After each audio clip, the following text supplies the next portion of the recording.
G9 టీవీకు స్వాగతం.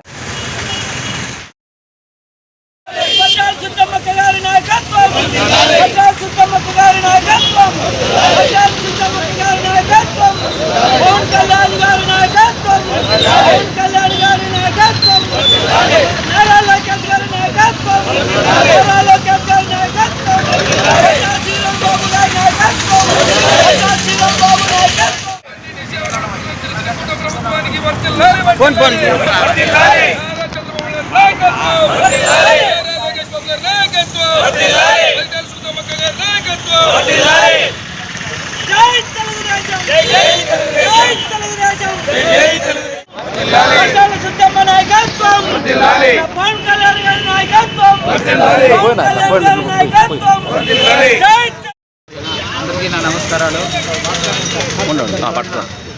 RTT సంస్థకి పునఃప్రారంభించడానికి మన దేశ ప్రధానమంత్రి నరేంద్ర మోడీ గారికి, అలాగే మన రాష్ట్ర ముఖ్యమంత్రి గారి నారా చంద్రబాబు నాయుడు గారికి, అలాగే మన ఉప ముఖ్యమంత్రి పవన్ కళ్యాణ్ గారికి, మన విద్యాశాఖ మంత్రి నారా లోకేష్ గారికి, మన రాప్తార్ నియోజకవర్గం శాసనసభ్యులు పరిటాల సునీతమ్మ గారికి, మళ్ళీ శ్రీరామ్ గారికి అందరికీ ప్రత్యేక కృతజ్ఞతలు తెలియజేసుకుంటున్నాము.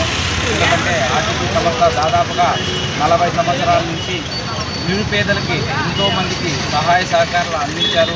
ఆసుపత్రి కట్టించి ఎన్నో సేవాభావాలు చేశారు. అటువంటి సంస్థ మనకు లేకపోవడం చాలా దుఃఖిస్తున్నాం.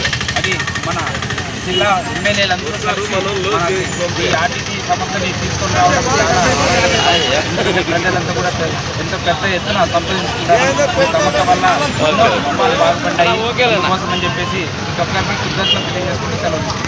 ఓకే, ఇలా పట్టుకోండి. ఈరోజు కేంద్ర ప్రభుత్వం నరేంద్ర మోడీ గారికి, అదేవిధంగా రాష్ట్ర ముఖ్యమంత్రి నారా చంద్రబాబు నాయుడు గారికి, ఉప ముఖ్యమంత్రి అయినటువంటి పవన్ కళ్యాణ్ గారికి, అదేవిధంగా విద్యాశాఖ మంత్రి నారా లోకేష్ గారికి ప్రత్యేకంగా ధన్యవాదాలు తెలియజేస్తున్నాం. అదేవిధంగా మన రాప్తార్ నియోజకవర్గం పరిటాల సునీతమ్మ గారికి ప్రత్యేకంగా ధన్యవాదాలు తెలియజేస్తున్నాం.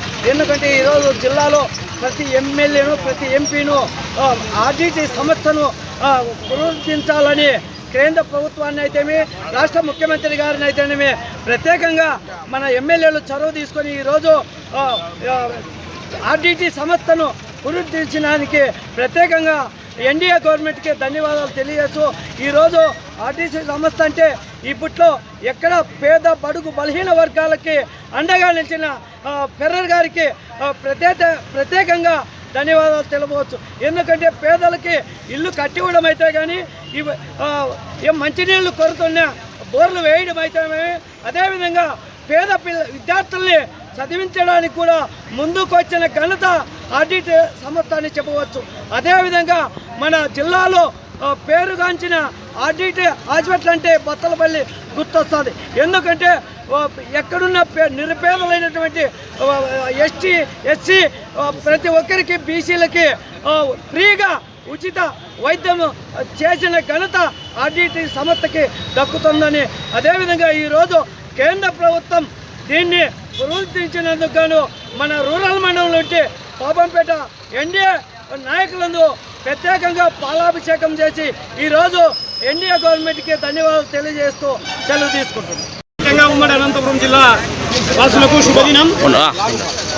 ఉమ్మడి అనంతపురం జిల్లా వాసులకు శుభదినం. ఈ రోజున కేంద్ర ప్రభుత్వం మంచి నిర్ణయం తీసుకుంది. మన ఆర్టీటీ సంస్థ దశాబ్దాలుగా ఉమ్మడి అనంతపురం జిల్లా పేదలకు ఎనలేని సేవలు అందిస్తున్న సందర్భంగా వారికి ఫారెన్ ఫండ్స్ రావడానికి ఉన్న యాక్ట్ను రెన్యువల్ చేస్తూ, ఈ రోజున లైసెన్స్ రెన్యువల్ చేస్తూ మోడీ గారు ఈ నిర్ణయం తీసుకోవడం శుభపరిణామం. అందుకు అమిత్ షా గారు సహకరించారు. అదేవిధంగా రాష్ట్ర ప్రభుత్వం నుంచి ముఖ్యమంత్రి నారా చంద్రబాబు నాయుడు గారు, అలాగే పవన్ కళ్యాణ్ గారు, ప్రత్యేకంగా మంత్రి నారా లోకేష్ గారు ఎనలేని కృషి చేసి ఈ లైసెన్స్ రెన్యువల్ చేయడం మన అనంతపురం జిల్లా వాసులకు శుభపరిణామం. అందుకు ప్రత్యేకంగా మనం ముఖ్యమంత్రి నారా చంద్రబాబు నాయుడు గారికి, మోడీ గారికి, పవన్ కళ్యాణ్ గారికి, అలాగే లోకేష్ గారికి ప్రత్యేకంగా కృతజ్ఞతలు తెలియజేస్తూ, అంతేకాకుండా ఈ రోజున వైఎస్ఆర్సీపీ వాళ్ళు మేము రంగయ్య గారు చేసిన కృషి ఫలితంగా ఈ రోజున ఈ లైసెన్స్ రెన్యువల్ అయిందంటున్నారు. అయ్యా, మీకు మతుండే మాట్లాడుతున్నారా? ఆ సంస్థకు అండగా నిలిచారు. ఏనాడైనా మీ వైఎస్ఆర్సీపీ వాళ్ళు ఈ విధంగా సేవా కార్యక్రమాలు నిర్వహించారా? మా కార్యకర్తలు కూడా, తెలుగుదేశం పార్టీ నాయకులు కూడా ఆర్టీటీ సంస్థకు ఎంతోమంది విరాళాలు అందించి ఆ సంస్థకు అండగా నిలిచారు. కాబట్టి ఆ సంస్థ సేవలు కొనసాగాలని ఈ రోజున ప్రత్యేకంగా చొరవ తీసుకుని ఆ FCRAను రెన్యువల్ చేయడం జరిగింది. కాబట్టి ప్రత్యేకంగా దశాబ్దాలుగా సేవలు అందిస్తున్న మాంచో ఫెర్రర్ గారికి ప్రత్యేకంగా అభినందనలు తెలియజేస్తున్నాను.